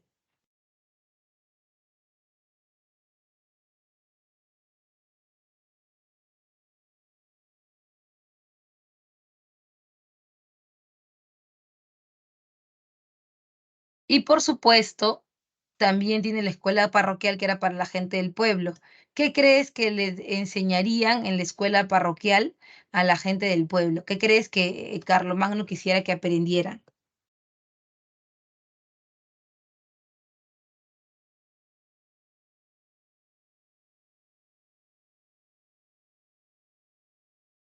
¿El cristianismo? Claro, el cristianismo a través del catecismo. Y digo a través del catecismo expresamente porque la gente del pueblo no sabe leer ni sabe escribir. Y también un oficio. Sea, el catecismo es enseñarle en las parroquias a través de cantos, de parábolas, cómo es la religión católica. A ellos no le puedes explicar en latín y mucho menos les puedes explicar con teología porque no van a entender. Pero sí pueden, pero sí pueden, digamos, aprender a partir de canciones, de parábolas, ¿no? Ahí sí se puede. Por otro lado, también has de recordar em, otra de las cosas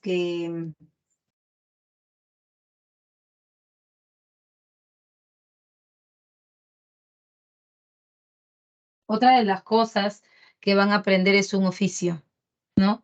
Zapatero, herrero, panadero, para servirle al imperio, porque si no de nada sirve solamente trabajar la tierra, ¿no? No es muy conveniente eso.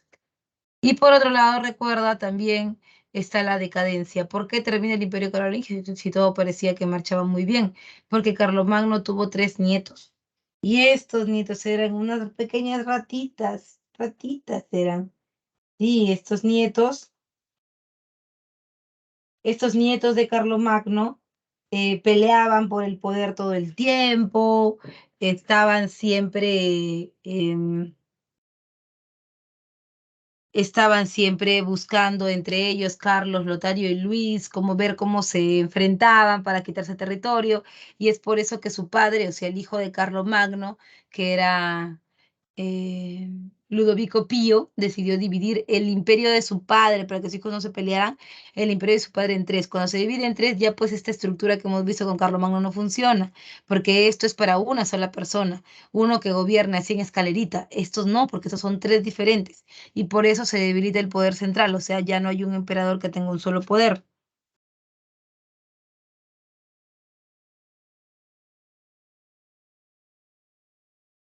Además,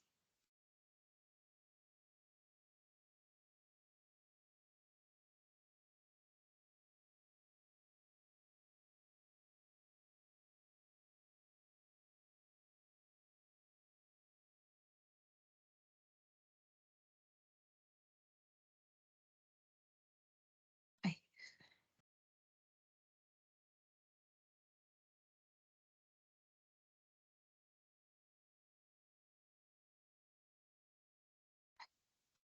ya.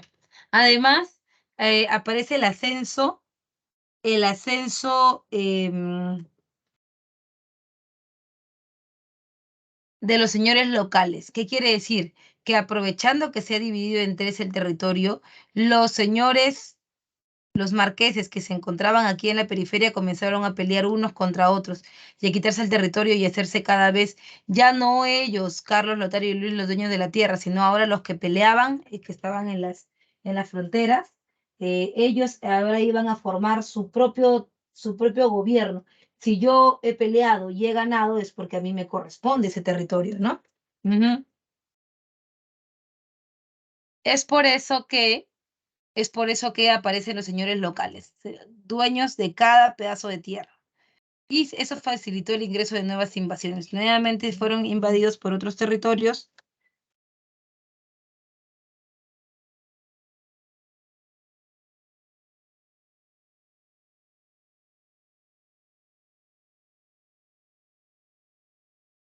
Justamente porque van a haber nuevas posibilidades, ¿no?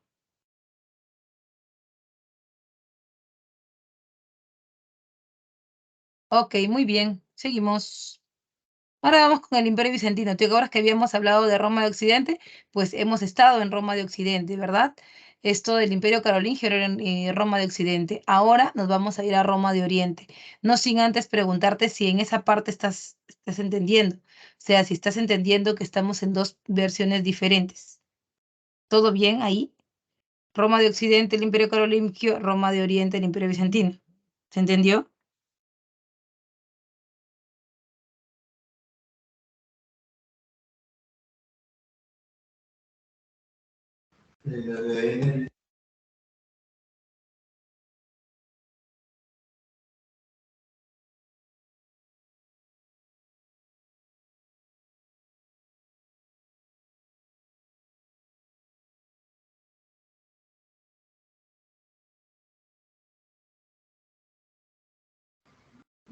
Profe,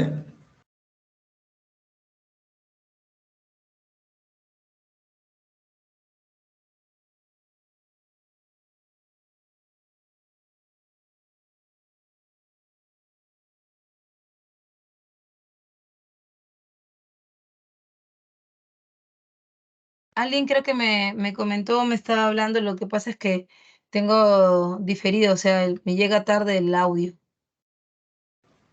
¿Alguna profe, consulta? ¿quién era el que había dividido el Imperio Romano en el de Occidente y en el de Oriente? Teodosio. Teodosio en el Bajo Imperio Romano divide entre sus dos hijos al Imperio Romano el Grande, ¿no? El Imperio Romano de Grandaza que conocemos se dividió en dos, en Roma de Oriente y Roma de Occidente. Entonces Teodosio divide para su hijo Flavio Honorio, le da Occidente. Y para su hijo Flavio Arcadio le da Oriente. Entonces, lo que hemos visto hace ratito de las invasiones bárbaras del Imperio Carolingio es lo que le tocó a su hijo Flavio Honorio. Y ahorita vamos a ver un pedazo de lo que le toca a su hijo Flavio Arcadio.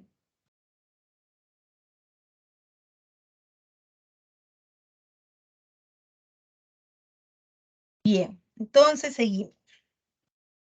El Imperio Bizantino es lo que le tocó a Flavio Arcadio. Teodosio divide el Imperio Romano en el 395, lo que te estaba comentando.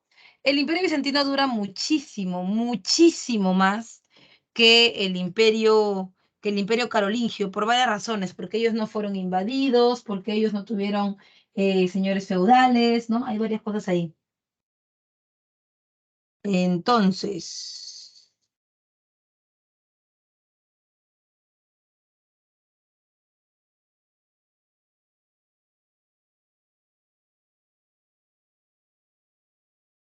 eh,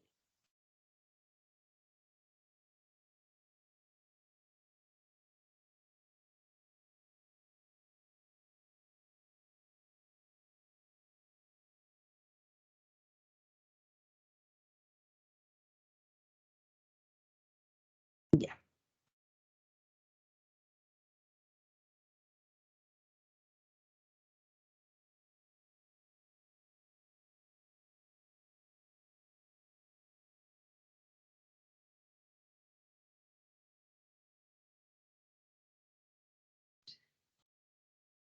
4, 4, 28.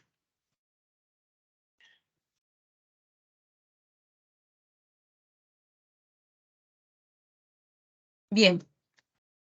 Entonces, entre las características del Imperio Bizantino tenemos las políticas totalmente diferentes a Occidente. Mira, aquí en Occidente, por ejemplo, en Roma de Occidente, tenías un emperador que era Carlomagno y un papa. ¿Te acuerdas que lo había coronado? O sea, son diferentes. En cambio, acá no. Acá tienes uno solo, que es el Basileus, ¿no? El Basileus, uno solo para los dos, ¿ya? Que es tanto, tiene el poder político como el poder religioso. También tienes en la cuestión religiosa, tienes al cisma de Oriente, que es la división entre la Iglesia Católica y la Iglesia Ortodoxa. ¿Qué pasaba? Todos eran cristianos. Cristiano significa que crees en Cristo, ¿ya? Pero ¿qué ocurría? Que en Oriente decían, no, pero ¿cómo que Cristo es el Hijo de Dios? No, Cristo es un profeta. Y aparte, ¿cómo que la Virgen María? No, yo no creo esas cosas. Yo no creo en esas cosas. Además, yo te pido a ti, Roma, que por favor me dejes ser el centro de la religión, porque en el caso de la religión, Oriente por mucho tiempo se mantuvo como el benefactor de Occidente, como la iglesia de San Pedro, que era el centro del cristianismo, estaba en Occidente. Entonces, como quien dice, Roma de Oriente le paraba la olla, le daba plata.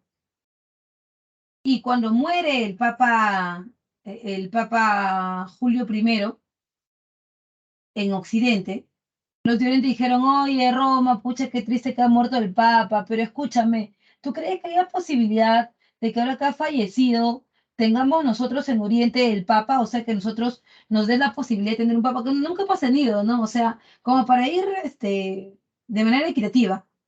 ¿Y sabes qué dijo Roma de Occidente? ¿Qué te pasa? ¿Qué tienes? O sea, ¿tú crees que cosa? ¿Que eso es un juego? No, no, no, no, no. Los papas solo podrán salir de Roma de Occidente y además eso quiere decir que tú nos vas a tener que mantener.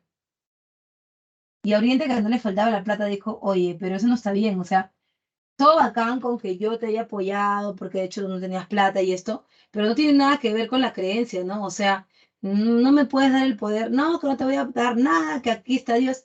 Mira, te respeto mucho, Roma de Occidente, pero hasta aquí llegaste. Dios está en nuestro corazón, está en nuestro pensamiento, está en el aire, Dios es todo. No es que tú es desde tu propiedad, ¿ya? Por eso lo lamentamos mucho, pero en Roma de Oriente vamos a construir una basílica, que es la iglesia de Santa Sofía, y ahí veneraremos a Dios, no como tú lo haces, poniendo cosas que no son, pidiendo plata, no, sino yéndonos así como estaba en el Antiguo Testamento.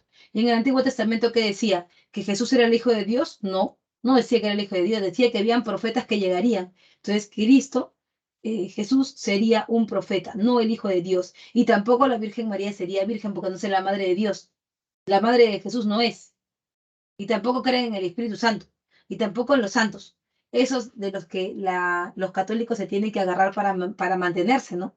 Porque los católicos tienen que crear em, santos, vírgenes para poder recolectar dinero para mantenerse ahora. Y por eso es que aparece tu Nuevo Testamento y todo lo que tú ya sabes. Entonces se divide la iglesia cristiana en dos. Los cristianos ortodoxos griegos, que son los que siguen al Antiguo Testamento, que son los de Oriente, y los cristianos católicos, apostólicos y romanos, que son los del otro lado, ¿no es cierto? Que creemos en la Navidad, en que si Jesús es el Hijo de Dios, la Virgen María, etcétera, etcétera, etcétera.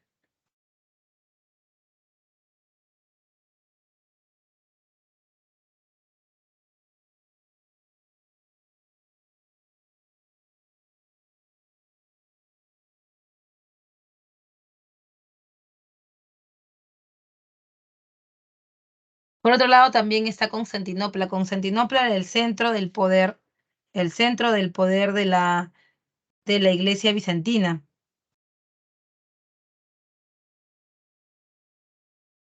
Pero no solamente de la iglesia bizantina, era el centro del poder de qué cosa, era el centro del poder económico.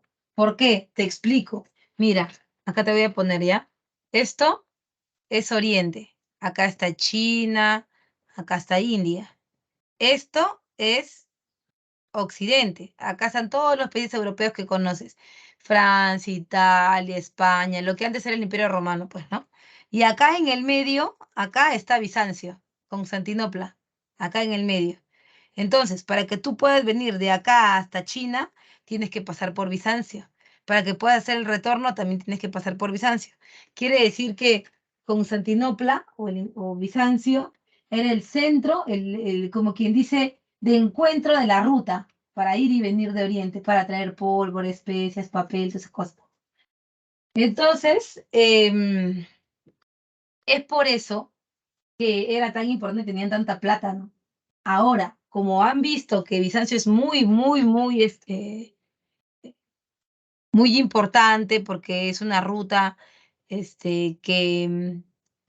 una ruta em, que da dinero, la van a tomar, ¿no? La van a invadir. ¿Quiénes la van a invadir? Los turcos otomanos en 1453. Pero antes de irnos del Imperio Bizantino, debo decirte varias cositas. Y la primera es que Justiniano es el gobernante más importante del Imperio Bizantino porque él logró la máxima expansión, además de la construcción de la Basílica de Santa Sofía que te dije que era su nueva iglesia como la iglesia de San Pedro, ¿no?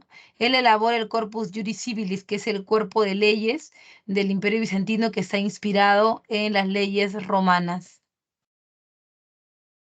Profesora, o sea que los que invaden el Imperio Bizantino son turcos. ¿Y de dónde vienen? Ah, vienen de lo que tú ahora conoces como el territorio de Arabia, ¿no es cierto? De Arabia, vienen de acá, mira. De acá, si te das cuenta, este punto que está aquí te lo voy a mostrar. Este puntito, uy, este puntito que está aquí, este es Bizancio Constantinopla. Entonces ellos van a venir y lo van a conquistar, ¿ya? Entonces, estos árabes están caracterizados por algo que no solamente es el territorio, también se caracterizan porque tienen otra religión que no es la cristiana. Su religión es el Islam, o sea, son musulmanes, o sea, creen en Alá, ¿ya? Entonces, sí, así como las novelas que va tu mamá, esas de Cherizad, de Onur, ya eso. Ellos son, ¿ya? Estos turcos traen su nueva visión de la religión y por supuesto van a cambiar el rumbo de las cosas. Antes, en ese territorio que dice acá la península arábiga, ahí jóvenes no estaban unificados. Ahí vivían así en medio del desierto, ¿no? Unos por un lado, otros por otro lado. No había, digamos, un territorio compacto. Sin embargo, a través de la religión, a través del Islam, ellos se van a convertir en un territorio unificado. Por eso es tan importante para ellos la religión. Por eso ellos en todo meten su religión, ¿no? Porque aparte de ser un territorio que ahora tiene países, aparte de eso, ellos están unidos básicamente entre todos por la religión. Todos se unen por la religión. Ahora, en cuanto a su inicio, ¿no? Ellos van a ser unificados desde el principio por Mahoma, también conocido como Mohammed, ¿no? Mahoma o Mohammed es básicamente un profeta. Para ellos no existe el Hijo de Dios ni nada por el estilo. Pero este Mahoma en algún momento fue un comerciante y él iba por toda la península arábiga, por toda la península arábiga con sus camellos, pues, ¿no? Con sus camellos, vendiendo, comprando y encontraba gente en todo el camino que, que hablaban, ¿no? Y algunos decían que ellos creían en profetas diferentes, ¿ah? Unos creían en un tal Abraham, otros creían en un tal ah, Moisés, otros creían en un tal Noé, otros creían en un tal Jeshua, hijo de Jesús, hijo de José, o sea, Jesús, y así. Pero se le presenta a él el arcángel Gabriel, el mismo de la Virgen María, se le presenta y le dice que Alá quiere que él sea su profeta, e inicia la, eh, la, la, la evangelización a través de la égira, ¿no? El primer día del año del calendario musulmán. Logra la unidad política y comercial, y cuando él muere, el territorio es tan, pero tan grande que no se puede gobernar así nomás. Tienen que haber califas. ¿Qué es un califa? Un califa es un jefe político y religioso. Tiene además alguien que lo acompaña, que es el gran visir, que es su primer ministro, y el gobernador de provincias, que es el valí. En cuanto a la religión, es el Islam, el libro sagrado, que es como la Biblia, es el Corán, y son 5 pilares en los que está basado su religión: el ayuno, la limosna, la peregrinación, la oración y la fe. Y por otro lado están los califatos. Los califatos, a la muerte de Mahoma, son los periodos de gobierno, ¿no? El primer periodo de gobierno es el ortodoxo, donde se inicia la expansión. En el califato Omeya es el de la máxima expansión territorial, y el Abbasía el del esplendor cultural, pero también el de la decadencia, ¿no?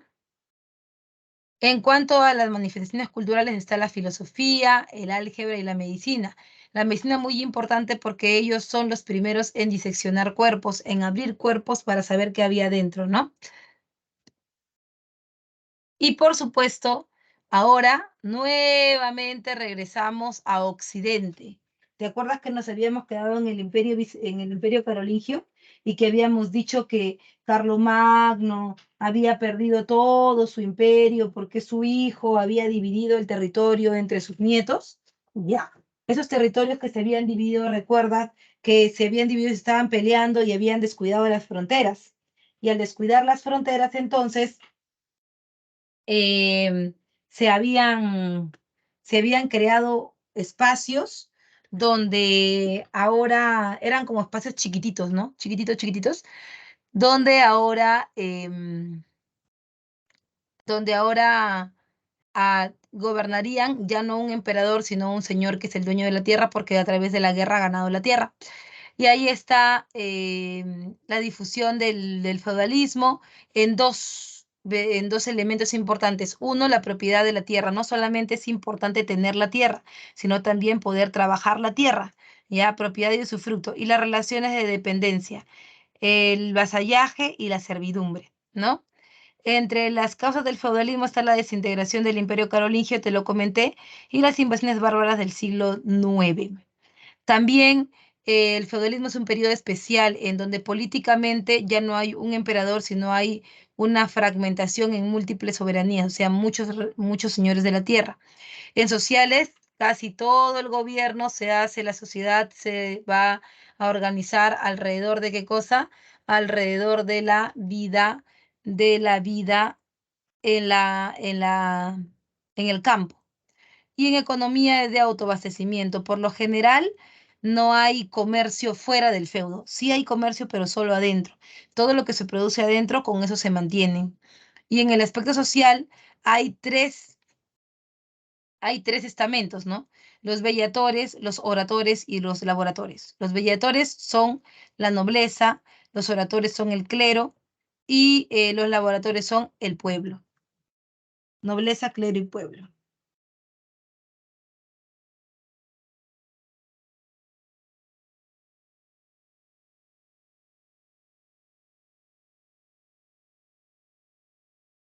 En cuanto a las relaciones de vasallaje, mira, él es el señor feudal más grande y él es un señor feudal más pequeñito, ¿ya? El más pequeñito se llama vasallo y el más grande se llama señor. El vasallo le dice al señor feudal más grande: señor feudal, me hago vuestro hombre. Yo quiero acompañarle a usted a la guerra para conquistar juntos más territorios. Claro, usted será siempre mi jefe y yo seré siempre su vasallo. El señor feudal acepta y dice: yo os recibo como mi hombre. Cuando el vasallo se le lanza al señor feudal, es homenaje. Y cuando el señor feudal acepta, eso es investidura. El feudo básicamente es la propiedad del señor feudal, sus tierras, que están divididas en mansos y reservas. Los mansos son los territorios que se están cultivando en ese momento y las reservas son los territorios que se guardan para el siguiente año. No se siembra en todo el territorio, se siembra por partes, se deja descansar y otra vez, y así, mansos y reservas. Los siervos no son ni señores feudales ni vasallos. Los siervos son los campesinos, ellos no tienen derecho a nada. Y por supuesto están las cruzadas, cuando los señores feudales se dan cuenta de que han conquistado ya mucho territorio y que ya no hay tierras en Occidente para seguir conquistando, se van a Oriente. Donde estaban los turcos, ¿te acuerdas? Se van para allá a buscar tener más tierras. Sin embargo, tienen que ir con un pretexto. Y ese pretexto es, no que vaya a ir a tener más tierras, sino su pretexto es recuperar Tierra Santa, que es el lugar en donde estaban por última vez los restos de Jesucristo. Entonces, de esta manera entran, ¿no? Entran y estas cruzadas fueron convocadas por el Papa Urbano II en el Concilio de Clermont. Un concilio es una reunión de los altos mandos de la Iglesia Católica y acuerdan llevar campañas militares, o sea, pelearse contra los turcos para tener estos territorios. La primera campaña no sirvió de nada porque en realidad, bueno, fue la única que tuvo éxito, sí, eso sí, pero en el 1099 ya habían recuperado el Santo Sepulcro, ya habían recuperado la Tierra Santa. Entonces, ¿cuál sería el objetivo de seguir en eso? El objetivo de seguir en eso ya era más claro, ¿no? Que los señores feudales querían tierras. Y tenemos la tercera cruzada, que también es de las más importantes, que se llama la Cruzada de los Reyes, en donde participan Ricardo Corazón de León, Felipe II Augusto y Federico Barbarroja, ¿no? Pero fue Ricardo Corazón de León el que firma el pacto de Siria con Saladino, que es el sultán o el jefe de los árabes, ¿no? Y Saladino le permite ir de occidente a oriente en una ruta como si fuera un pasadizo, para que pueda llegar hasta el Santo Sepulcro, pero solamente hasta eso. Eso es algo que a Ricardo no le gusta mucho, así que esa ruta se le entrega a la Iglesia Católica. Entonces, esa ruta que va de occidente a oriente, en vez de ser una ruta para ir al Santo Sepulcro, la Iglesia Católica la usa para comerciar. Y al comerciar, quiere decir que la forma de los feudos que eran internas de autoabastecimiento ya no van a funcionar porque ahora va a entrar productos de otro lado. Y la Iglesia Católica rompe el feudalismo, ¿ya? Hay contacto cultural entre Oriente y Occidente y una decadencia, como te decía, del sistema feudal. Fortalecimiento del poder monárquico, o sea que hay un rey que es el que va a gobernar o el que va a controlar todo ese comercio. A esos reyes se les conoce como reyes absolutos, pero eso lo vamos a ver en la siguiente clase, ¿ok? ¿Hasta ahí todo bien, chicos? ¿Todo bacán? ¿Todo bien, todo bien?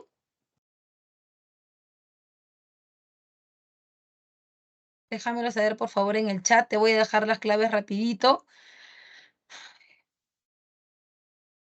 Rapidito tus claves para no quitarte más tiempo.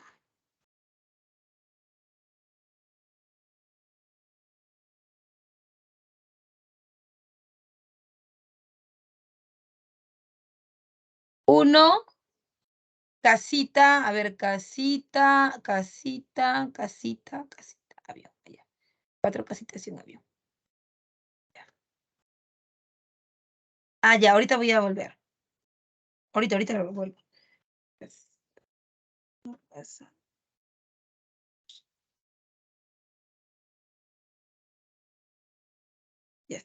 Aquí están las claves y regreso rápidamente al feudalismo que me has pedido. Ya está. Aquí está.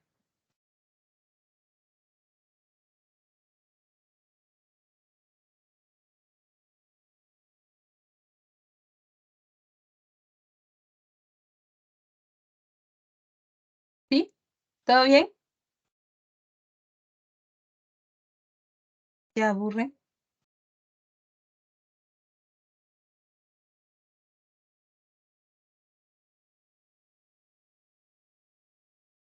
Ok, entonces, chicos, no siendo más, me despido de ustedes y nos vemos la próxima semana, esta vez en un capítulo más de Historia del Perú. Chao, chao. Hasta luego, mis curiosos. Hasta luego. Hasta luego.